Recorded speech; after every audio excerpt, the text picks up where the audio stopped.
Welcome everyone. What a rowdy lot the public service is, really.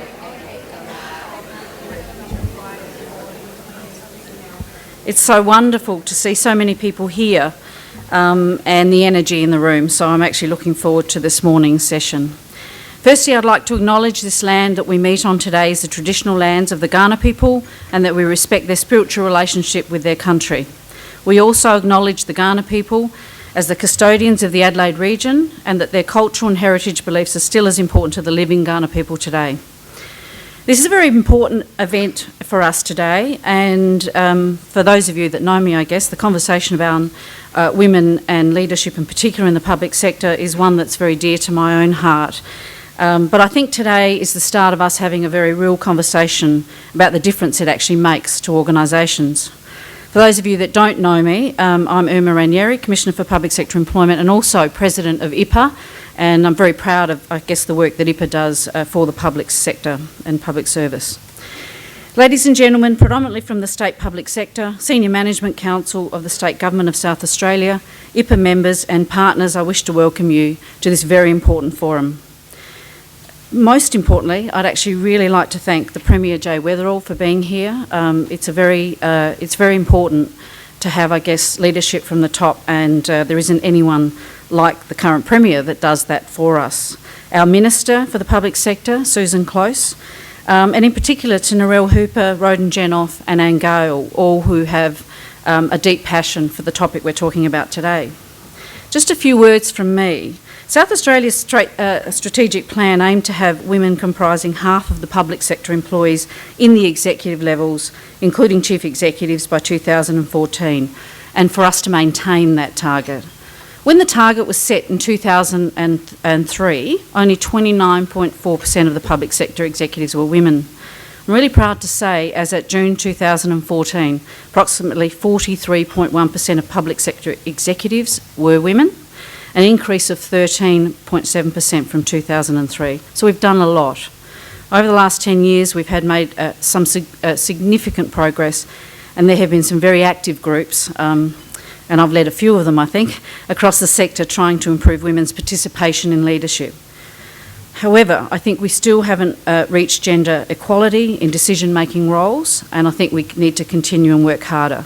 It's clear that there are still some structural barriers as well as biases that are affecting women's full participation in decision-making, and I know that this room is full of people that want to make a difference to that. So it's time to reinvigorate the Women in Leadership agenda. After all, there is clear evidence to demonstrate that better outcomes are achieved when women are equally represented in the top tier of organisations. It is important that our public sector is representative of the community that we serve. Women in our community need to see themselves in those decision-making roles in their public sector. Today you will hear clear evidence that will show you why we need to do intensive work in government to push this agenda further. I specifically asked Roden and Narelle to speak to us about why women in leadership is important. When I attended a CEDA event at which I saw Roden and Narelle speak, the conversation turned around from one about getting more women in leadership to one about productivity. Today we'll be looking at how diversity in leadership improves decision-making in the public sector and how it increases productivity and innovative capacity to help our state thrive. And you'll have an opportunity to help shape a strategy, and you'll have something in your pack that's only a draft about what we can do as a collective and what we pledge to do as a group to help with that agenda. As leaders, you all play an important role in this, particularly our men, and I love the fact that we've got probably 40% of this room filled with men in senior roles. It's only when we work together and men and women understand the barriers and benefits that we can effect real sustainable change. I'm actually going to hand over to Narelle to facilitate the day, and I wanted to introduce Narelle and Roden so you know, I guess, the sort of background they have. Narelle is a corporate advisor and company director who works with organisations to help them thrive in the digital world. Narelle is a member of the Tasmanian Development Board, a director of the Documentary Australia Foundation and the St James Ethics Centre. Her special focus is on how leaders can make small, practical changes to help their organisations make the most of their talent and innovate and adapt for the global economy. She was founding co-chair of Fairfax Media's Australian Financial Review, Westpac Women in Influence Awards, and former editor of the Financial Review's award-winning Boss magazine, and I love that magazine.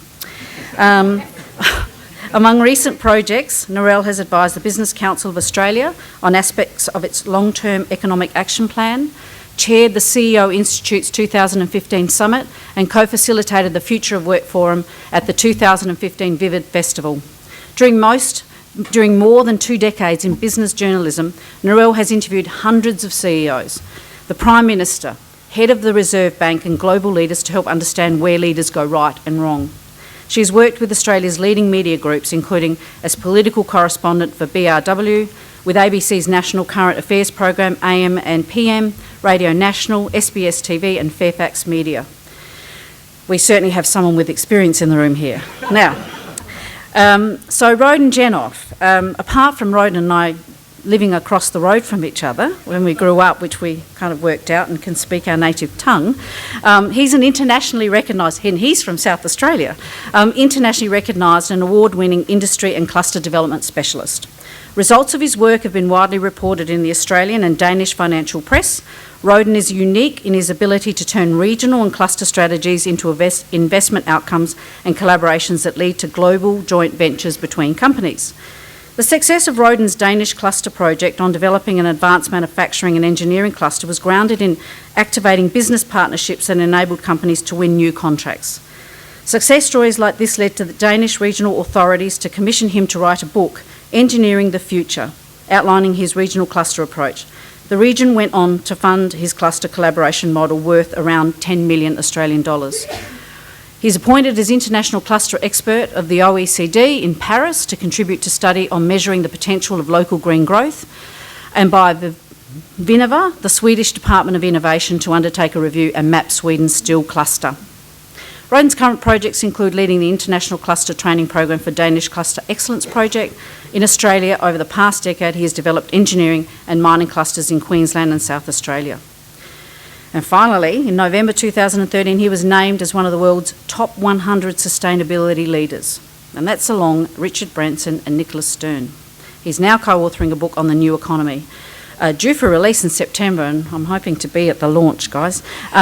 So I'm now going to invite Narelle over. We do have 2 international experts to help us today. Thanks, Narelle.